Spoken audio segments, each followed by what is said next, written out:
हमारी बेटियां, हमारी महिलाएं ज्यादा बच्चे पैदा करती हैं। अभी कह रहे हैं कि हिंदू बहनों के गलों से मंगलसूत्र उतारकर मुसलमानों को दे दिया जाएगा। जिहादी कह रहे हैं।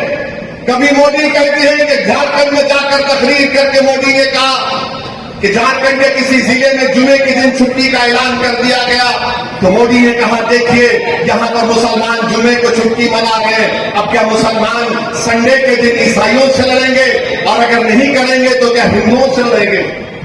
ये जबान के वजीर आजम को जेब देती है। नरेंद्र मोदी के आप किसके वजीर आजम है? आप भारत के 133 करोड़ जनता के प्रधानमंत्री है या नहीं, बताइए आप। बल्कि मैं तो यहां पर आपके दरमियान में खड़े होकर कह रहा हूं कि नरेंद्र मोदी आप भी मंगलवार को, सोमवार को छुट्टी डिक्लेयर कर दो, उनको इतराज नहीं है। अगर वो उससे भी दिल नहीं करता तो आप ये कह दो हफ्ते में 7 दिन नहीं रहेंगे, 8 दिन रहेंगे, उसको कह दिए उसका नाम मोदी मार होगा। बनाना पड़ेगा और उसी वक्त मुमकिन होगा जब आप वोट लेने वाले बनेंगे। आप वर्षों से 40-45 साल से हम सिर्फ वोट डाल रहे हैं और हम वोट लेने वाले नहीं बन रहे।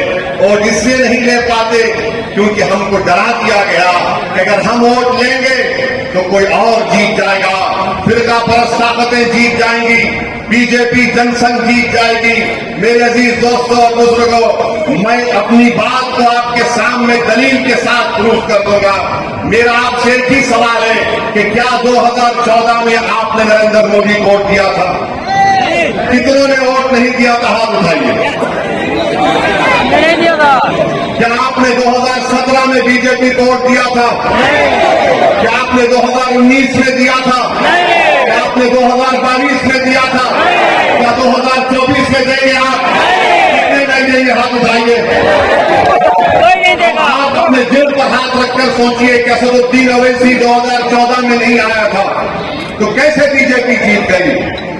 2017 में कैसे बीजेपी जीत गई? 2019 में कैसे बीजेपी जीत गई? 2022 में कैसे बीजेपी जीत गई?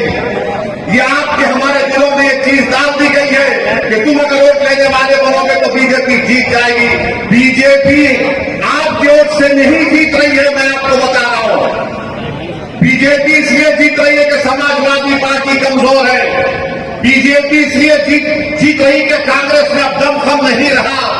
बीजेपी इसलिए जीत रही है कि बहुजन समाज पार्टी अपने उसूलों को खो चुकी है।